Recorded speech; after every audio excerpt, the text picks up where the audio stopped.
4장 1절에서 32절까지 말씀 같이 읽을 텐데요. 제가 먼저 읽도록 하겠습니다. 그러므로 주 안에서 갇힌 내가 너희를 권하노니 너희가 부르심을 받은 일에 합당하게 행하여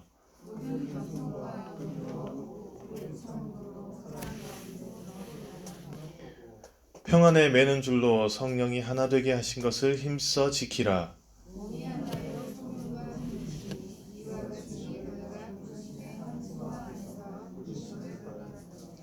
주도 한 분이시요 믿음도 하나요 세례도 하나요.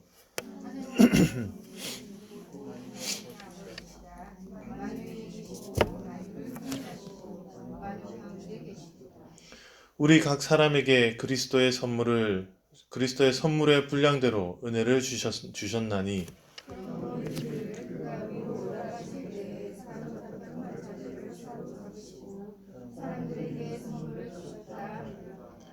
올라가셨다 하였은즉 땅 아래 낮은 곳으로 내리셨던 것이 아니면 무엇이냐.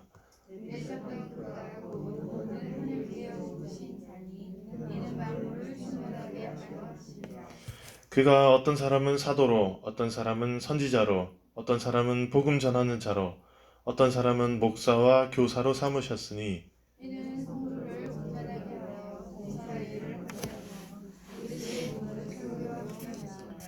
우리가 다 하나님의 아들을 믿는 것과 아는 일에 하나가 되어 온전한 사람을 이루어 그리스도의 장성한 분량이 충만한 데까지 이르리니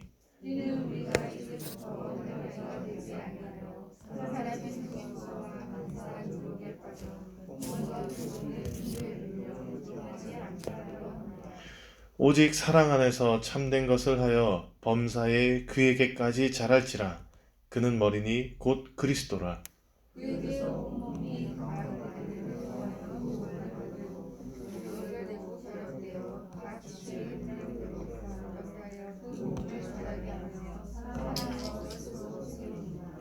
그러므로 내가 이것을 말하며 주 안에서 증언하노니 이제부터 너희는 이방이니 그 마음에 허망한 것으로 행함과 같이 행하지 말라.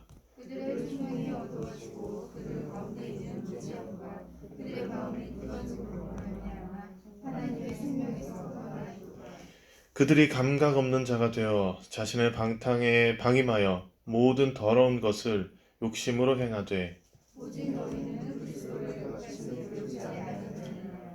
진리가 예수 안에 있는 것 같이 너희가 참으로 그에게서 듣고 또한 그 안에서 가르침을 받았을진데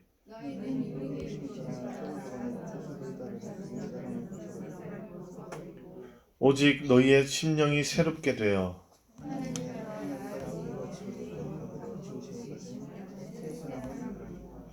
그런즉 거짓을 버리고 각각 그 이웃과 더불어 참된 것을 말하라. 이는 우리가 서로 지체가 됨이라.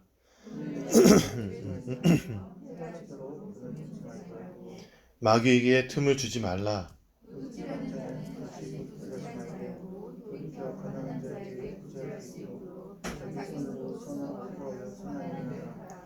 무릇 더러운 말은 너희 입 밖에도 내지 말고 오직 덕을 세우는 데 소용되는 대로 선한 말을 하여 듣는 자들에게 은혜를 끼치게 하라.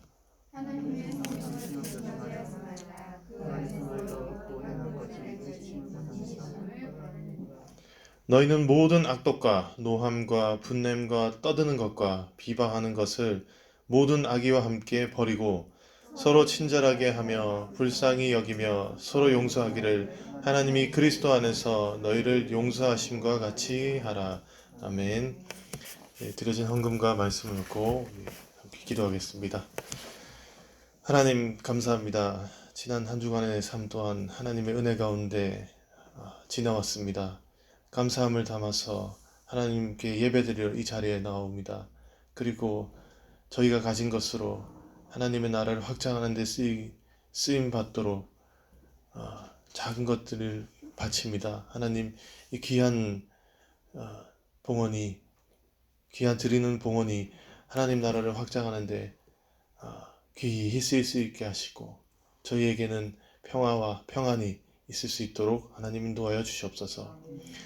이제 봄이 왔습니다. 하나님 코로나가 이제는 종식되어서 하루빨리 종식되어서 저희의 일상이 회복되어서 예배가 회복되고 교회가 회복될 수 있도록 인도하여 주시옵소서.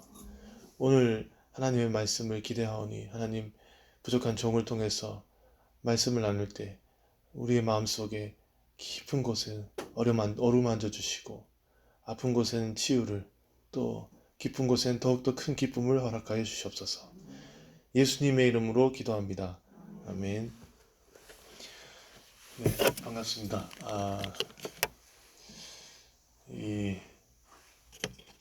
참 이번 정부 들어서서 참 많이 시끄럽죠.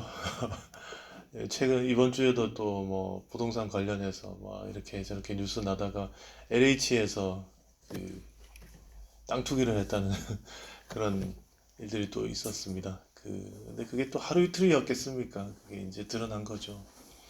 그러고 보면 참 우리나라도 어떨 때는 단합이 잘 되는데 어떨 때는 참 더 단합 안 된다. 정부적으로 막 이렇게 추진하는 일들 뭐 그런 것들이 참 하나가 안 되고 있구나. 그런 생각에 참 안타까운 생각도 많이 들고 또 사회적으로 보면은 사람들이 참 분노가 많은 것 같잖아요. 많은 정의를 바라는 마음들은 있지만 그 정의가 분노로 행해지는 그런 경우도 좀 있는 것 같습니다. 뭐 이후에 어찌됐든 죽음은 참 안타까운 건데 그 성전환 수술을 했던 그 변희수 하사 이야기는 참 또 가슴을 아프게 합니다. 하루하루가 전쟁인 것 같아요. 다 지내시는 거 보면 싸워야 되고 투쟁해야 되고 그러면서 이겨내야 되고 참 옛날에도 지금도 참 비슷해요. 보면은 역사를 봐도 그렇고 그래서 우리 선조들이 생각했던 것이 무엇인가라고 했을 때 가만 이제 돌아보다 보니까 우리나라 대표적으로 삼교가 있죠. 유불도 전통적인 그걸 봤을 때 기본적으로 이 우리 동양의 어떤 그 사상 또 그 믿음들은 덕스러운 하늘을 닮아라라는 그런 믿음이 있었고 그렇게 노력하면서 내 개인적인 욕심을 부리지 말자 뭐 이런 마음들이 있었죠. 또 하늘이 정한 질서에 따라 얻어지는 것에 감사하면서 감사한 마음을 경천애인이라 그러죠. 사람을 하늘을 따르고 공경하고 또 사람을 사랑하는 것. 이게 포인트인데 그 심볼이 바로 이 태극입니다. 이 태극이 이 까만색이 음이고 하얀색이 양인데 같이 있잖아요. 그 한 공간 안에 같이 있는데 안 섞여요, 절대로. 안 섞이는데 참 신비하게도 서로의 자리를 절대로 침범하지 않아요.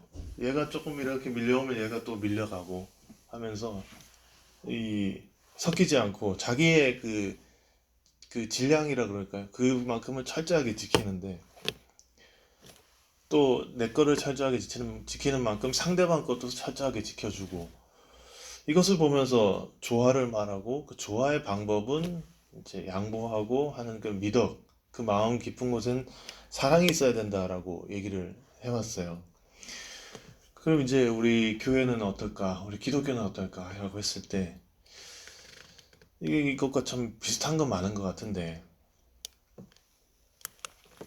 참 비슷한 건 많은 것 같은데 육아의 그 하늘을 닮아가려는 마음, 우리가 하나님의 마음을 배우려고 하는 마음과 비슷하잖아요. 또 불교 같은 경우에는 부여받은 그대로의 모습을 잘 유지하려는 그런 어떤 그거 중요한데 우리도 그렇잖아요. 하나님께서 우리에게 주신 그 달란트, 우리에게 주신 천성 그거를 그대로 잘 사용해 달라고 우리도 찬양했잖아요. 그대로 잘 사용해 달라고. 그리고 이제 또 이 도가 같은 경우에는 그 우주적 질서 그러니까 굉장히 봄, 여름, 가을, 겨울이 다 흘러가면서 생명이 태어나고 생명이 없어지고 그런 것처럼 그 순리가 있는데 그 순리대로 따라서 살아야 된다라고 얘기하는데 우리도 그렇게 생각하잖아요. 하나님께서 어, 우리에게 주신 그 예비의 하심, 그 순리대로 그 경륜대로 살아야 된다라고 믿잖아요. 그러면 뭐가 다를까라고 이렇게 물을 수 있을 것 같은데, 우리는 이제 어쨌든 이 하나님의 마음이라고 말하면서 이 모든 것을 아우를 수 있을 것 같습니다. 하나님은 이 육아의 하늘, 또 불교의 마음, 도가의 도 다 아우르시는 분이잖아요.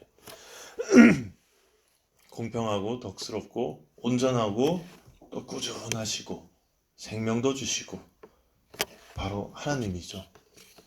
유불도를 다 아우르실 정도로 큰, 그것보다 더 큰 분이 하나님이시잖아요. 우리가 믿는 건 성경 말씀에 기록된 하나님의 모습이죠. 성경 말씀. 성경은 참 많은 이야기를 담고 있습니다. 뭐 사람 사는 그런 평범한 이야기부터 목적과 방향, 권선징악, 역사, 시, 뭐 여러 가지 오만 가지 장르가 들어가 있고 뭐 오만 가지 이야기가 다 들어가 있어요. 그래서 너무 방대한 것 같아서 조금 어렵게 느껴지긴 하는데, 왜냐하면 어떨 때는 하나님이 이러시는 것 같고 또 저러시는 것 같고 그러시는 것 같고 요러시는 것 같고, 어떨 때는 하나님이 굉장히 무서운 분이다 라고 생각이 들다가도 어떨 때는 또 자상하기만 한 분인 것 같기도 하고요. 그래서 성경을 두고서 공부를 참 열심히 많이들 하잖아요. 요즘은 이제 코로나 때문에 잘 하기가 힘든데 그 뜻은 늘 어려운 것 같습니다. 그러나 그 사실 성경에서 말하는 것은 간단하잖아요. 이 마이클 하이저라는 제 고대 근동학자이신 분이 쓴 보이지 않는 세계라는 책이 있습니다. 그 우리의 지금 현대를 살고 있는 우리의 시각 말고 구약 성경 그 시절에 당시에 그 팔레스타인 그쪽 지방에 있었던 그 신화적인 이야기를 믿는 시각으로 이 책을 썼어요. 그렇게 연구해 놓아서인지 이제 약간 좀 읽다 보면 좀 판타지 소설 보는 것 같긴 한데, 그 이 마이클이 중요하게 생각하는 게 이제 영적 전쟁 뭐 이런 단어들을 쓰면서 대부분 간과하고 넘어갔던 이야기들을 굉장히 깊이 있게 좀 다루고 있더라고요. 책의 내용은 이렇습니다. 하나님은 최초의 어둠의 세력을 물러내셨어요. 그리고 세상을 창조하셨습니다. 그리고 인간을 만들어서 하나님을 닮은, 전문용어로 형상 담지자라고 하는데, 하나님은 아니고 하나님과 똑같지 않고 하나님을 닮은 그런 사람을 만드셨고요. 아담과 하와를 만드셨죠. 이 사람들을 만드신 이유, 목적은 명확합니다. 에덴 동산을 잘 관리하는 것이잖아요. 그런데 실패했죠. 범죄했기 때문에. 이제 본격적인 이야기가 시작이 됩니다. 하나님은 이 역할을 이제 노아에게 맡깁니다. 노아에게 맡겨서 무엇을 하려고요? 에덴을 회복하려고. 그런데 바벨론 사건에서 보듯이 또 실패해요. 계속 실패해요. 이제 하나님은 세상을 나눠서 원래 애초에 에덴을 사람한테 맡기려고 했는데 그게 아닌 그 다른 하등한 신들에게 맡겨요. 이 고대 근동의 어떤 신화적인 시각입니다. 하등한 그 엘로힘들이라고 하는데 그 엘로힘들한테 맡겨요. 이 사명을 맡겨요.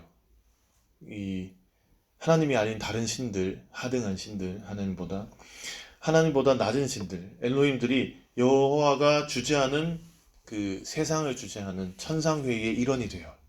그래서 세상을 함께 다스려요. 너는 바벨론 다스리고, 너는 어디 두로 다스리고, 너는 시돈 다스리고, 이렇게 해요. 그리고 하나님은 이스라엘을 중심으로 해서 온 세상을 다스리고요. 그렇게 협력해서 에덴을 회복하시려고 하셨다라고 해요. 그리고 이 엘로힘들이 이스라엘이 아닌 다른 나라를 다스리는데 또 시간이 지나니까 부패를 해요. 이 엘로힘들이 여호와를 대적하면서 네피림을 완성시켰죠. 탄생시켰고 거인 족속들이 나왔습니다. 여호와는 다시 이제 아브라함과 모세를 또 부릅니다. 그래서 뜻을 펼쳐요. 시간을 지나면서 선지자를 통해 경고도 하고 다니엘을 통해서 환상의 예언도 보여주시고 이사야를 통해서 새로운 시작과 회복을 알리는 그런 예언도 하시고, 근데 계속 실패해요. 계속 막 실패해요. 이제 예수를 보냅니다. 신약이 시작됐어요. 예수를 보냅니다. 진정한 왕국을 위한 선전포고입니다. 하나님이시기도 한 예수가 오셨으니까. 하등한 엘로힘을 대신해서 사람을 딱 이렇게 앉히려고 했는데 엘로힘들이 또 너무 방해하는 것도 있고 해서 안 되겠어요. 하나님이 직접 오셨어요. 하나님의 나라를 건설하기 위해서. 예수님을 통해서 우리는 하나님의 왕국 통치의 그 천상회의에 초대가 되었습니다. 선택받았어요. 그리고 그 천상회의라고 하는 개념은 가족이 되는 겁니다. 하나님의 가족이 되는 것. 같이 세상을 아름답게 이끌어가는 것, 만들어가는 것. 그 신적 가족에 합류하는 것이 곧 예수님처럼 된다는 말이라고 얘기를 하는데, 마지막으로 이렇게 성경은 요한계시록에는 새로운 천상회의, 새 하늘 새 땅이 이루어진 그때에 대한 예언이 담겨 있다라고 이렇게 얘기를 해요. 하나님과 엘로힘들 간의 영적 전쟁이 있었고, 하나님은 에덴의 회복을 위해서 예수로 인간을 부르셨습니다. 예수는 모델이에요. 그리고 인간은 그 모델을 잘 모델링해서 에덴을 회복하는 것이 성경에서 말하는 하나님의 나라를 이루는 것이라고 이렇게 마이클은 얘기를 했습니다. 그리고 성경은 보면은 그 이름을 주셨다라고 하잖아요. 하나님을 그 이름을 주셨다고. 근데 그 이름을 주셨다라는 말이 좀 와닿지는 않잖아요. 해석을 해놓은 걸 보니까 하나님이 거기에 있다라는 말과 똑같아요. 하나님이 임재하셨다. 당시에 하나님의 그 여호와의 성전은 굉장히 신성한 공간이었잖아요. 대제사장들도 1년에 한 번 정도 들어갈까 말까, 들어가서 살아남을까 죽을까 그것도 모를 정도로 신성한 공간이었는데, 그런데 우리가 그 성전의 일부가 된 거예요. 우리가 구약을 통해서 배웠듯이 성전은 그 이름 여호와의 임재를, 여호와께서 임재하시는 처소였는데 그게 우리라는 거죠. 그렇게 초대를 한 거예요. 이런 논리로 바울은 계속해서 서신서를 통해서 말씀하시는 게, 우리는 이미 신적 속성을 함께 나누는 자이지만 언젠가 예수님처럼 될 것이며 예수님의 그 왕국을 다스리게 될 것이다. 이 막 진창 같은 현실이 아니라 아름다운 그 하나님의 나라에서 같이 예수님과 하나님과 같이 세상을 다스리고 이끌고 그 구성원으로, 그 가족으로 살아가게 될 거다라는 그런 소망의 메시지, 그 자체가 성경인 거고요. 자, 이제 그러기 위해서 우리가 어떤 마음을 가져야 될지, 어떤 자세로 하나님을 대하고 사람을 대하고 이제 세상을 대하면 좋을지 바울은 또 권면하는 말씀이 오늘 함께 읽은 말씀입니다. 첫째로 보면은 모든 겸손과 온유로 하고 오래 참음으로 사랑 가운데서 서로 용납하고 평안에 매는 줄로 성령이 하나 되게 하신 것을 힘써 지키라. 성령이 하나 되게 하신 것을 이미 주신 것이에요. 하실 것이 아니라 하신 것이에요. 성령이 하나 되게 하신 것을 힘써 지키라. 하나 되라, 이 말이 가끔 이렇게 오해를 사서 무조건 하나의 어떤 그 맥락 통일성을 딱 해가지고 너도 나는 빨간색이니까 너도 빨간색, 쟤도 빨간색 해야 되는, 그게 아니잖아요.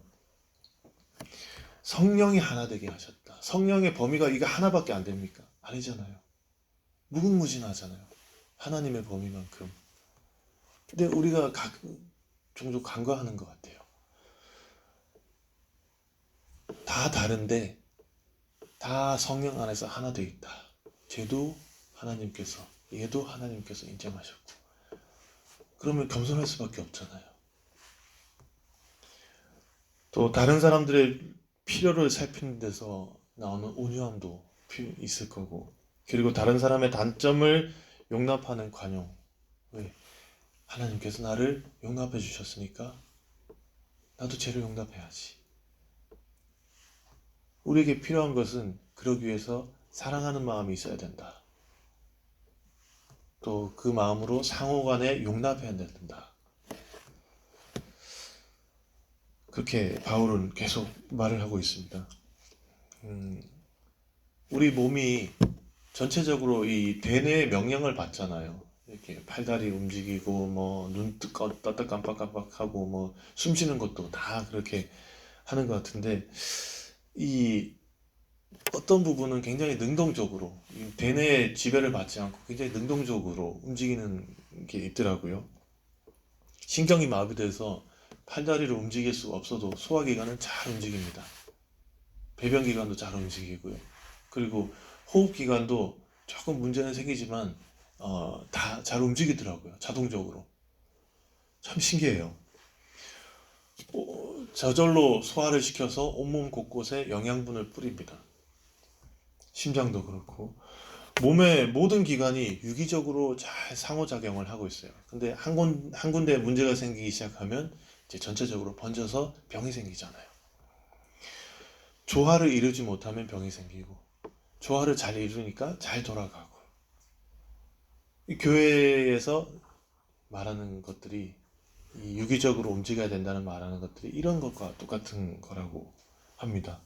그리고 성경에서 말하는 통일성이 말씀드렸다시피 한 가지 색깔이 아니라 여러 가지 색깔이 있는데 그리스도께서 여러 가지 색깔, 얘는 초록색, 얘는 파란색, 얘는 흰색, 얘는 금색, 얘는 검은색 다 주셨단 말이죠. 그런데 성령 안에서 하나가 되었다. 참 신비롭습니다. 어떻게 그렇게 될 수 있을까? 성령이 계시니까요. 마구 혼잡스러워질 것 같은데 그건 우리 인간의 걱정이요. 그렇지는 않다는 거죠. 성령이 하나 되게 하신다. 다양성 안에서 통일성의 조화를 이루는 핵심적인 요소가 바로 사랑이겠습니다. 사랑은 공동체가 통일성을 유지하고 보수하면서 새롭게 나가는 길이겠습니다. 또 바울은요, 옛사람이 아닌 새사람에 따라 살 것을 권면을 하는데요. 옛날에는 이렇게 뭐 옛 구습을 따라서 썩어질 육체를 따라서 살았지만 오직 너희는 그리스도를 그같이 배우지 않았느니라. 하나님을 따라 의와 진리와 거룩함으로 지으심을 받은 새 사람을 입으라. 그같이 배우지 않았느니라. 당시에 에베소 교회가 엄청 싸웠대요. 네 잘났다, 내 잘났다 하면서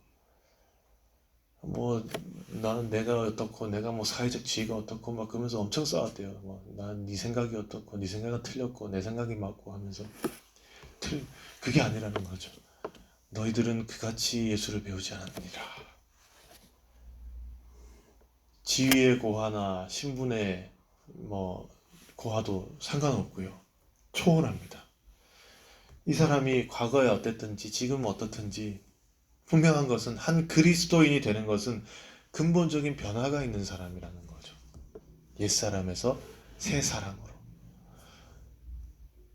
마음의 허망함에서 마음의 새로워짐으로. 속이는 일에서 진리를 행하는 것으로. 썩어져가는 그 과정에서 새롭게 되는 과정으로. 죽어가는 거에서 살아가는 것으로. 절제되지 않는 열정의 삶에서 의와 거룩한 삶으로 그 변화를 겪는 것. 저는 과거에 얽매이지도 않고 과거 같지 않고 주신 삶을 감사함으로 정직하고 꾸준하게 하나님의 말씀대로 살아가는 것. 물론 어렵습니다. 진짜 어려워요. 그래서 그리스도인이 되는 게 어려워요. 그저께도 제 아들을 이제 공부를 시키다가 한번 또 집중을 안 하기는 혼냈어요. 혼냈더니 이제는 이 녀석이 7살에 또 반항을 하더라고요. 이제는. 그래서 한참 이제 둘이 제가 혼내는 게 아니라 거의 싸운 경우가 됐는데 아이고 돌아보면서 어제 이제 녹화를 하면서 목사님 말씀 이렇게 이제 녹화하면서 듣잖아요. 내가 회개해야지. 내가 잘못했구나. 내가 조급했구나. 얘는 얘대로 이렇게 맡겨진 게 있는데 나는 내 생각대로 얘를 또 이끌어가려고 그랬구나. 사랑이 없었구나. 조급함에 나만 있었지. 얘는 생각하지 않았구나. 순간 끊임없는 유혹들이 생겨나잖아요. 그렇지만 하나님의 그 이름을 힘입어서 한 발 한 발 나가게 되는 것 같습니다. 또 이제 마지막으로 바울은 얘기하는 게 옛 생활과 새 생활에 대한 실제적인 명령을 얘기합니다. 거짓을 버리고 참된 것을 말하라. 하나님이 그리스도 안에서 너희를 용서하심과 같이 하라. 그리스도 안에서 우리를 용서하심과 같이 하라. 더 이상 말이 필요하겠습니까? 내가 받은 사랑에 감사할 수 있다면 그 사랑할 수밖에 없잖아요. 때로는 다투기도 하고 먼저 다가가게 되고 먼저 생각하게 되고 미워하는 마음이 들어도 내가 스스로 먼저 돌아보려고 하고 그런 마음이 생기잖아요. 바울은 권면합니다. 그렇게 예수를 닮아가라고. 범사에 그에게까지 자랄지라. 다 압니다. 성경에 나오는 모든 인물들도 그렇고요. 예수님도 그렇고요. 하나님도 그렇고요. 힘든 거 다 알아요. 다 아는데 한 발 한 발 가보자. 내가 도와줄게 라고 말씀을 하시는 거죠. 여러분, 이 태극은 말씀드렸다시피 조화와 사랑을 말합니다. 그럼 우리에게는 무엇이 있을까요? 십자가가 있겠죠. 십자가.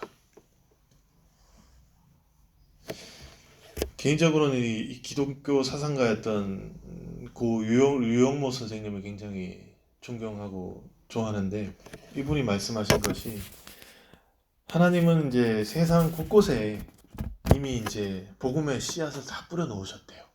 다 뿌려 놓으셨고 우리가 잘 못 찾는 것뿐이다. 그리고 우리가 말하는 기독교적이지 않은 요소들, 뭐 우리의 동양 사상이나 뭐 어떤 사상이든 그런 모든 것에 다 복음의 씨앗이 있다라고 얘기를 해요. 이분이 공자, 노자 뭐 이런 사람들을 통해서 하나님이 말씀하신 것들이 분명히 있다라고 얘기를 하는데 저는 이것을 믿습니다. 왜냐하면 하나님은 아주 특수한 분이시지만 굉장히 또 보편적인 분이시기도 하잖아요. 이미 다 뿌려 놓으셨다고 그렇게 얘기를 해요. 범사에 예수에게까지 자라도록 바울의 권면들을 하나하나 지켜가 보시면 어떨까요? 같이 한번 지켜가 보시죠. 하나님은 분명히 우리를 도우십니다. 예. 이것을 믿으시고 포기하지 마시고 한 발 한 발 계속 나가 보시죠. 코로나도 이제 잠잠해지겠죠. 또 어려운 것들도 지나갈 거고요. 그렇게 될 겁니다. 기도하겠습니다. 하나님, 예수님을 통해서 저희에게 말씀하셨습니다. 사랑하라, 사랑하라. 그렇게 나를 닮아서 하나님의